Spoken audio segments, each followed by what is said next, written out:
গঙ্গা বাড়িতে ফিরে সবকিছু বলে দিলে মেঘনাথকে কষে থাপ্পড় মারে অর্জুন। হ্যাঁ বন্ধুরা, এমনটাই দেখা যাবে। বিস্তারিত জানতে ভিডিওটিতে লাইক দিয়ে চ্যানেলটি সাবস্ক্রাইব করে শুরু থেকে শেষ অবধি দেখতে থাকো। গল্পের শুরুতেই দেখা যাবে গঙ্গাকে জেলেরা তুলে নিয়ে আসে। ঠিক তখনই গঙ্গার জ্ঞান ফিরতেই বলতে থাকে, আমি এটা কোথায়? এরপরে দেখা যায় সেই ছেলেটি বলতে থাকে, মা তুমি তুমি আমাদের জালে আটকা পড়েছিলে, আমরা জাল ফেলেছিলাম সেখানে। এরপরে জাল ওঠানোর পরে দেখতে পাই যে তুমি সেখানে পড়ে আছো। তুমি তুমি ডাঙায় উঠে এসেছিলে। এরপরে আমরা তোমাকে তোমাকে ওখান থেকে নিয়ে আসি। আর এরপরে এরপরে দেখা যায় যে আমাদের একটা মেয়ে ছিল, সেই মেয়েকে আমরা খুব কম বয়সে হারিয়ে ফেলেছি। আর এটা দেখে তোমার কাকিমা অনেক কষ্ট পেয়ে যায়। উনি উনি বলে যে মেয়েকে আমি বাড়ি নিয়ে যাব, অসহায় মেয়ে, এভাবে কোথায় ফেলে দেবো, তাই আমি তোমাকে বাড়ি নিয়ে এসেছি। তখন এদিকে দেখা যায় অর্জুন বলতে থাকে, আমি বুঝতে পারছি না কি করব। লালিকে বলতে থাকে, লালি তুই বুঝতে পারছিস কি করে আমরা গঙ্গাকে হারিয়ে ফেললাম? গঙ্গাটা কোথায় কেউ জানে না, কোথায় আছে কি করছে কোনোভাবে বুঝতে পারছি না। তখনই এই কথা শুনে দেখা যায় লালি বলতে থাকে, সত্যি সত্যি গঙ্গা এভাবে আমাদের ছেড়ে চলে যাবে? ভাবতেও পারি না গঙ্গা কখনো যে এভাবে আমাদের ছেড়ে চলে যেতে পারে, এটা আমরা দুঃস্বপ্নেও আনতে পারি না। এরপরে দেখা যায় তখন এই কথা শুনে দেখা দেখা যায় অর্জুন বলতে থাকে, তার মানে তোরাও ভেবে নিয়েছিস যে গঙ্গা আমাদের ছেড়ে একেবারে চলে গেছে, গঙ্গা আর কখনো ফিরবে না? তখনই লালি বলতে থাকে, ভাববো না কি করব বল, সবাই তো এটাই বলছে, সবাই তো বলছে যে গঙ্গা আর আমাদের মাঝে নেই, গঙ্গা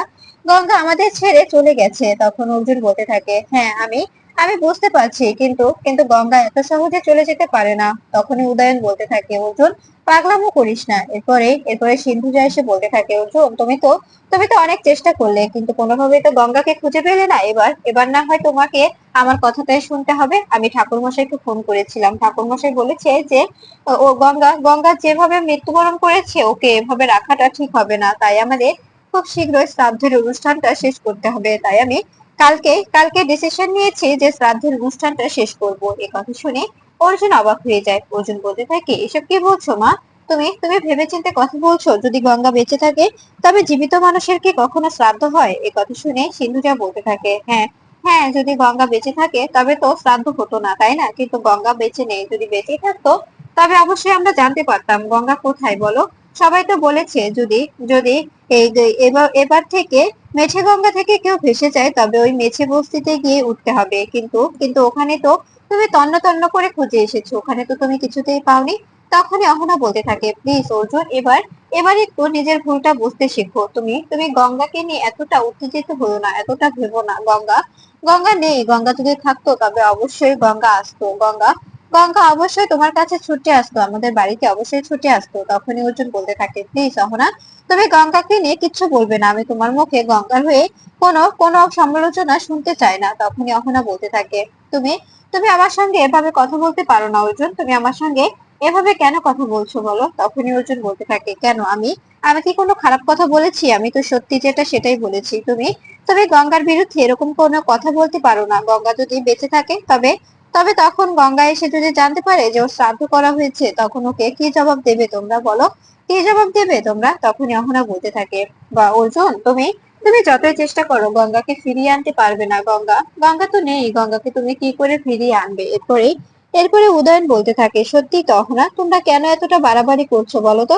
এতটা বাড়াবাড়ি করার তো কিচ্ছু হয়নি, এতটা বাড়াবাড়ি করে অযথা নিজেদের মধ্যে ঝামেলা পাকাচ্ছো। তখনই তখনই দেখা যায় মেঘনাথ সিন্ধুজাকে বলতে থাকে, মা প্লিজ, এখনো এখনো সময় আসেনি, সময় হলে আমি নিজেই তোমাদের বলবো যে এবার এবার সময় এসে গেছে, এবার গঙ্গার সমাধি করা উচিত। না হলে গঙ্গাকে আমরা শান্তি দিতে পারবো না, গঙ্গার আত্মা শান্তি পাবে না। এখনো তো অনেকটা সময় বাকি, তাই না? এরপরে দেখা যায় ও এদিকে গঙ্গা গঙ্গা অর্জুনের কাছে ফোন দেওয়ার জন্য অস্থির হয়ে যায়। আর ফোন করতে না পেরে গঙ্গা বাড়িতে আসার উদ্দেশ্যে রওনা দেয়। এদিকে দেখা যায় পরদিন সকালবেলা অর্জুন গঙ্গা শ্রাদ্ধে বসে। ঠিক তখনই গঙ্গা এসে বলতে থাকে, স্যার, আমি আমি বেঁচে থাকতে আপনি আমার শ্রাদ্ধ করছেন, এভাবে আমাকে পর করে দিলেন। তখনই গঙ্গাকে দেখে খুশি হয়ে যায় অর্জুন। অর্জুন দৌড়ে গিয়ে গঙ্গাকে জড়িয়ে ধরে আর বলতে থাকে, গঙ্গা, আমি তোমাকে কত খুঁজেছি জানো? আমি ওই মেছে বস্তি অনেক জায়গায় গিয়েছি, কিন্তু কোথাও তোমাকে খুঁজে পাইনি। তখনই গঙ্গা গঙ্গা সেই হ্যান্ডকাপটি বের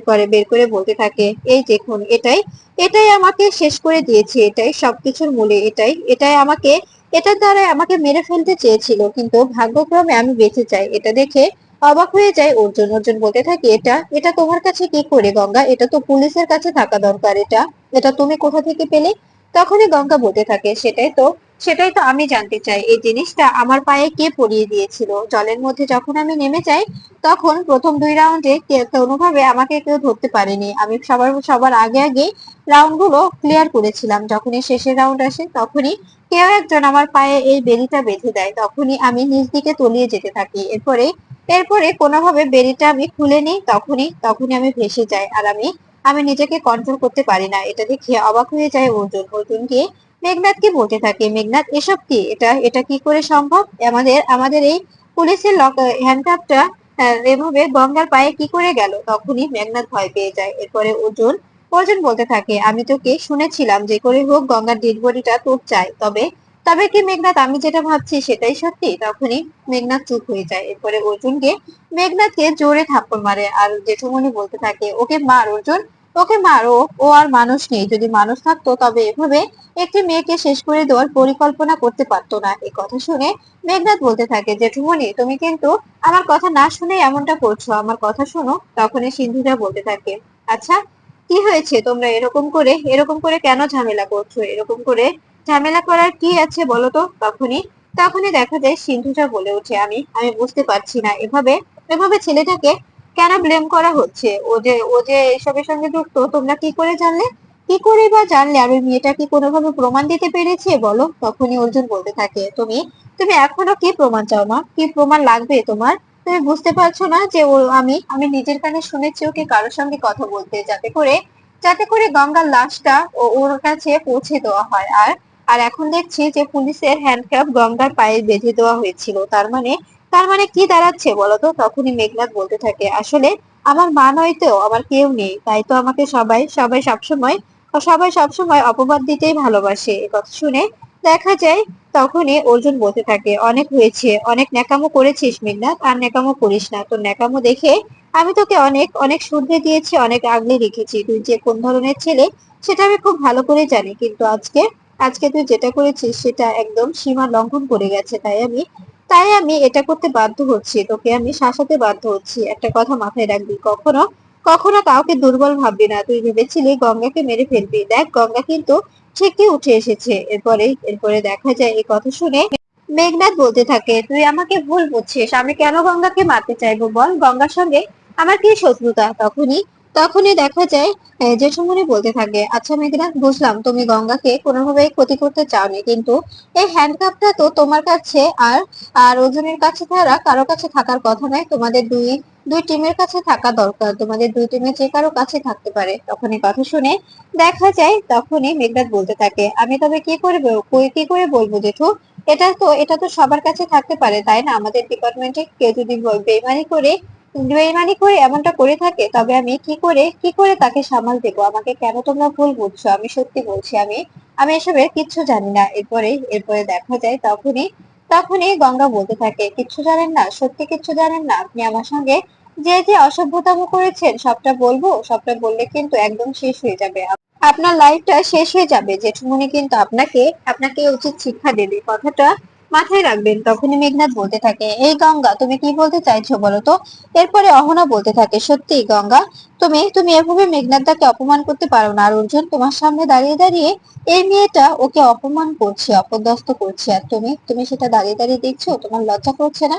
এ কথা শুনে দেখা যায় তখনই দেখা যায় অর্জুন বলতে থাকে, না, লজ্জা করছে না, কারণ ওর সঙ্গে অন্যায়টা হয়েছে, ওর সঙ্গে অন্যায় ও নিজেই বিচার করে নিক। এরপরে আমাদের আইনি পদক্ষেপ যা যা আছে আমরা সবটা মেনে নেব। এরপরে দেখা যায় তখনই এই কথা শুনে দেখা যায় মেঘনাথ বলতে থাকে, এসব কি বলছিস অর্জুন? তুই কি বুঝতে পারছিস তুই কি বলছিস? তুই এভাবে এভাবে আমাকে জাস্ট করতে পারিস না। এভাবে একটি মেয়ের কথাতে তুই আমাকে এভাবে অপমান করতে পারিস না। তোর কোনো রাইট নেই। তখনই অর্জুন বলতে থাকে, আমার কি রাইট আছে কি রাইট নেই সেটা তুই খুব ভালো করে জানিস, তোকে এটা বলে বোঝাতে হবে না। এ কথা শুনে দেখা যায় অর্জুনের কথা শুনে মেঘনাথ বলতে থাকে, হ্যাঁ তাই তো তুই তো সবসময় বেশি বুঝিস, ভালো বুঝিস, তাই না? এরপরে দেখা যায় জেঠুমনি বলতে থাকে, তুমি অন্যায় করেছো মেঘনাথ, আবার গলাবাজি করছো। তুমি বুঝতে পারছো আমি কি করতে পারি তোমার সঙ্গে? তখন মেঘনাথ বলতে থাকে, জেঠুমনি প্লিজ বিশ্বাস করো, আমি আমি কিচ্ছু করিনি। আমাকে ফাঁসানো হয়েছে, আমাকে আমাকে ফাঁসানো হয়েছে।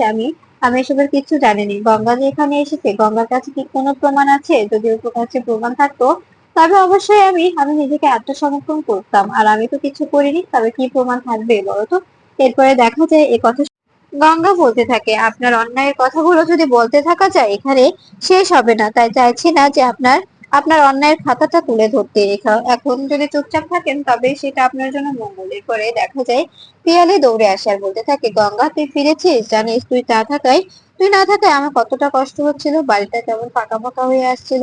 আর আর যে দাদা ভাইও কিচ্ছু খাচ্ছিলেন না, জেঠুমনিও কিচ্ছু খাননি। তখন এই কথা শুনে অবাক হয়ে যায় গঙ্গা। গঙ্গা বলতে থাকে, তার মানে এসবের মানে কি জেঠুমনি? তুমি খাওনি কেন? আর স্যার, আপনি আপনি সত্যি আমাকে খুঁজতে গিয়েছিলেন, আমাকে খুঁজে বেরিয়েছেন, আপনি আপনি না খেয়ে আছেন? তখন এই কথা শুনে দেখা যায় তখনই অর্জুন বলতে থাকে, না না, আমি কেন না খেয়ে থাকবো? সেরকম কিছু না, আমি তোমাকে খুঁজতে গিয়েছিলাম জাস্ট তুমি কিছু খেয়েছো কিনা, যদি তোমার শরীরটা খারাপ লাগে তাই তো। এই কথা শুনে দেখা যায় তখনই অর্জুন বলতে থাকে, যাক এসব বাদ দাও, আগে একটা কথা বলো তো, তুমি যে মেছে গঙ্গাতে ছিলে ওখানে ওখানে তো আমি গিয়েছিলাম, তবে তুমি আমার সঙ্গে দেখা করলে না কেন? তখনই গঙ্গা বলতে থাকে, আসলে আসলে আমি জ্ঞানহারা অবস্থায় ছিলাম। ওখান দিয়ে বারবার বারবার পুলিশ যাতায়াত করছিল। ওখান দিয়ে নাকি কেউ একজন বলতে বলতে যাচ্ছিল যে গঙ্গাকে মেরে দিয়েছে, ওর বডিটা চাই, ওর বডিটা কেউ একজন চাচ্ছে। আর আপনি আপনি ওখানে পৌঁছে গেছেন, যে করে হোক আপনাকে সরিয়ে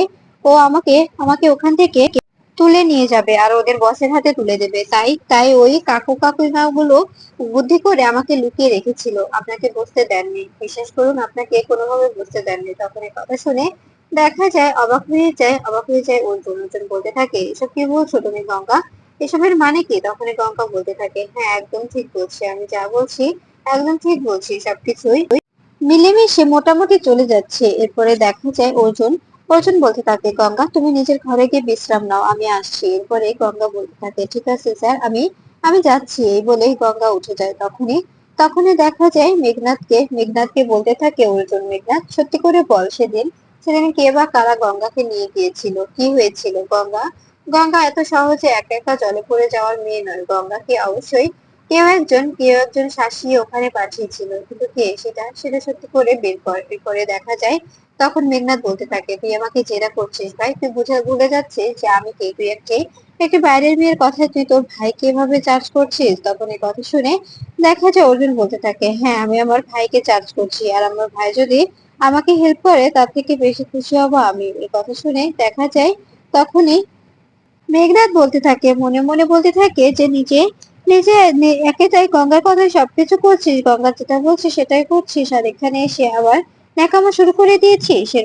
এরপরে দেখা যায় তখনই অর্জুন বলতে থাকে, কি বললি? কিছু কি বললি? তখনই মেঘনাথ বলতে থাকে, কই না তো, কিচ্ছু বলিনি। এরপরে রুদ্র অর্জুন বলতে থাকে, কিছু বলতে চাইলে স্পষ্টভাবে বলে দে, সমস্যা নেই, আমি কিচ্ছু মনে করব না, কিন্তু প্লিজ বিড়বিড় করে কিছু একটা বলিস না। তখন মেঘনাথ বলতে থাকে, তুই আমাকে ভুল বুঝছিস অর্জুন, প্রতিনিয়ত ভুল বুঝে যাচ্ছিস, তুই আমাকে কনস্পিরেসি তৈরি করার চেষ্টা করছিস। তখনই অর্জুন বলতে থাকে, সত্যি গঙ্গাকে যারা মারার চেষ্টা করেছে তাদের আমি একটা একটা করে খুঁজে বের করবো, তাদেরকে আমি ধরে নিয়ে আসবো। তখন এই কথা শুনে ভয় পেয়ে যায় মেঘনাথ মনে মনে বলতে থাকে, সত্যি ও তো যেটা বলে সেটা করেই ছাড়ে, তাই আমাকে একটু সাবধানতা অবলম্বন করতে হবে, মনে হচ্ছে খুব শীঘ্রই ধরা পড়ে যাব। তখন এই কথা শুনে দেখা যায় অর্জুন বলতে থাকে, আমি চাই না যে কোনো রকম কোনো অশান্তি হোক, এ বাড়ির কোনো মান সম্মান ডুবে যাক, তাই যদি কিছু জেনে থাকিস মেঘনাথ, সবকিছু আমাকে বলে দে, তোর ভালো হবে, আমি তোকে কথা দিচ্ছি, সবকিছু একদম ঠিকঠাক হবে, কোনো রকম কোনো ঝামেলা হবে না। এ বলে দেখা যায় অর্জুন ওপরে চলে যায়। ওপরে গিয়ে গঙ্গাকে বলতে থাকে, গঙ্গা সত্যি করে বলো তো, সেদিন কি হয়েছিল? তোমাকে তোমাকে মেছে মেছে বস্তির কেউ তুলে নিয়ে গিয়েছিল? তখনই গঙ্গা বলতে থাকে, হ্যাঁ আমি মেছে বস্তিতেই ছিলাম, ওখানে থেকে আমাকে আমাকে তাদের তাপে তাপে এতটা এতটা সুস্থ করে তুলেছে। সে যদি না থাকতো তবে আজকে হয়তোবা আমি কিছুতেই বেঁচে ফিরতে পারতাম না। তারা দুজনে মিলে আমাকে এতটাই আদর যত্ন করেছে যা বলার বাহিরে। এরপরে দেখা যায় এ কথা শুনে অবাক হয়ে যায় অর্জুন বলতে থাকে, এসব কি বলছো গঙ্গা?